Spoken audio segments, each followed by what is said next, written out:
souvent négociés en parfaite connaissance de cause et en violation des règles qu'ils s'étaient jurés de respecter, notamment de la loi et de la Constitution. Et c'est pourquoi je reviendrai sur cet aspect-là, il y aura des suites. Donc je voudrais dire que nous ne sommes pas là pour jeter l'opprobre ou indexer une structure particulière. Et tous nos partenaires, jusqu'au moment où je parle, en tout cas, ont été souvent très collaboratifs, ce qui nous a permis d'aboutir à des accords et d'éviter les contentieux longs, lourds et inutiles. Donc si je cite des structures, ce n'est pas pour les désigner comme responsables de la situation. Donc je disais tantôt que dès notre arrivée, sur ces contrats et ces conventions qui ont été signés durant cette période critique, des actes avaient été posés et des décrets avaient été retirés, rappelés par le président de la République, notamment sur des concessions dans le secteur de la téléphonie, dans le secteur du dessalement de l'eau de mer et dans le secteur de la cimenterie. Des conventions signées, souvent après l'élection présidentielle, à la va-vite et qui ont été faites dans la plus grande opacité, mais surtout au détriment des intérêts du Sénégal. Et c'était pratiquement un bon début, le lancement de cette initiative de renégocier, de relire et de négocier les contrats. J'ai mis donc en place ce comité qui n'a pas de limite dans ses compétences relativement aux domaines qu'il doit examiner. Tous les domaines de la gestion publique peuvent être examinés, réexaminés par ce comité et en tirer toutes les conséquences.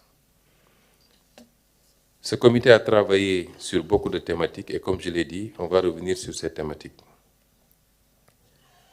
Le comité a travaillé d'abord sur le secteur minier. Le secteur minier est un secteur à problème.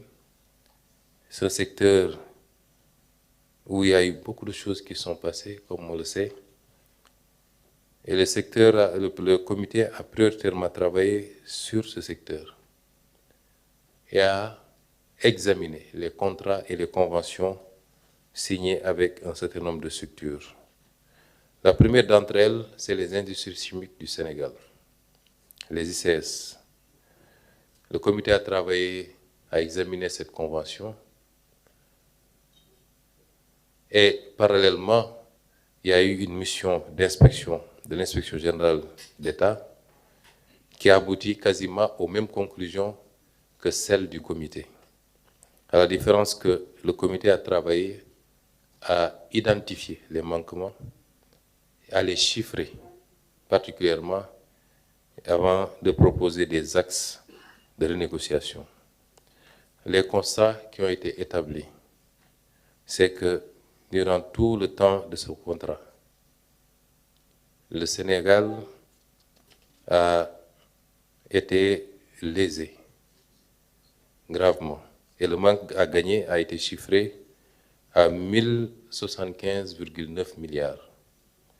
Je n'irai pas dans le détail des types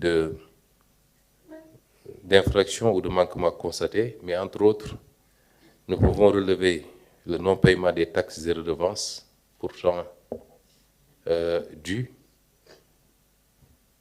parce qu'il y a eu des exonérations fiscales qui ont été allouées à cette entreprise sur des bases légales inexistantes, de la simple volonté d'un ministre qui se lève et qui signe un pacte avec la société pour l'exonérer. Je rappelle qu'au Sénégal, et peut-être comme partout dans le monde, l'exonération ne peut découler que de la loi, et uniquement de la loi. Et même dans ce schéma-là, les redevances n'étaient pas concernées. Et tout ceci constitue des manques à gagner substantiels. aussi bien pour les avantages fiscaux et douaniers induits, mais également il y a eu des opérations qui ont privé l'État du Sénégal de sa participation dans ces sociétés, sur des bases erronées et fausses.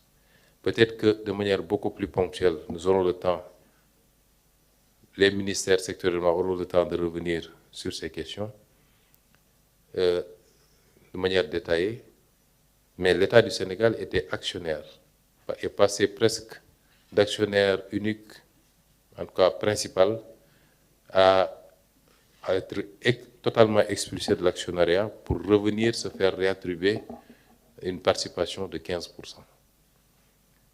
Ceci a généré également un manque à gagner qui a été chiffré. Il y a eu des abandons de créances que rien ne justifiait au profit de l'entreprise par l'État du Sénégal également. Tout ceci a été évalué à 1075 milliards sur la période couverte par l'examen. Nous avons demandé d'en tirer toutes les conséquences. Pour les redevances, à hauteur de 200 et quelques milliards, nous avions demandé au ministère de l'Énergie, qui a fait le nécessaire, que cela soit notifié à l'entreprise, et des mesures conservatoires avaient été même prises, allant dans le sens de bloquer les comptes de l'entreprise et de l'obliger à payer ce qui est dû à l'État du Sénégal. Nous avons décidé également de résilier. Ce ne sont même pas des résiliations, puisque les concessions étaient arrivées à terme.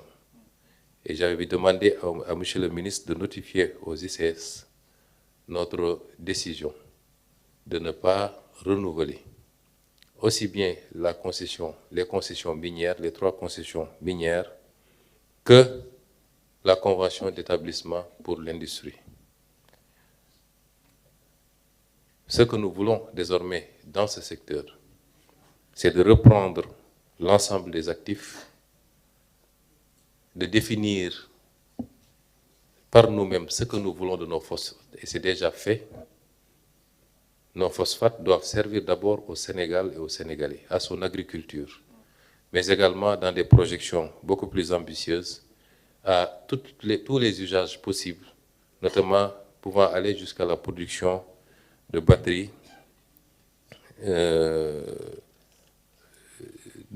LFP, comme on les appelle. C'est ça les décisions que nous avons prises par rapport à ce secteur, de reprendre tous nos actifs, de définir ce que nous voulons.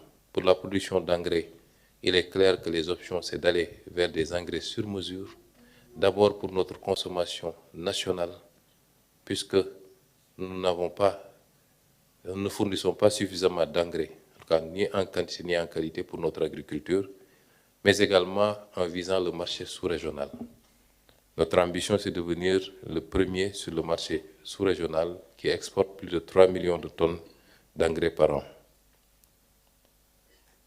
Ensuite, il y a le secteur des cimenteries. Le travail a été fait. Je vous ai dit tantôt à l'introduction que parmi les conventions qui ont été signées durant cette période critique, figurait une convention pour une cimenterie dont le décret a été rapporté. Mais le comité s'est penché sur le cas des cimenteries et a abouti à des constats sur les manques à gagner qui sont extrêmement importants, notamment pour la première cimenterie, 160 milliards, la seconde, 148, la troisième, 63 et la quatrième, 47 milliards. Pour pratiquement les mêmes raisons, non-paiement des taxes et redevances, des avantages fiscaux et douaniers qui ne sont pas dus, parce que des exonérations leur ont été allouées dans les mêmes conditions. La décision qui a été prise ici, c'est de réaligner l'ensemble de ces cimenteries au bon régime fiscal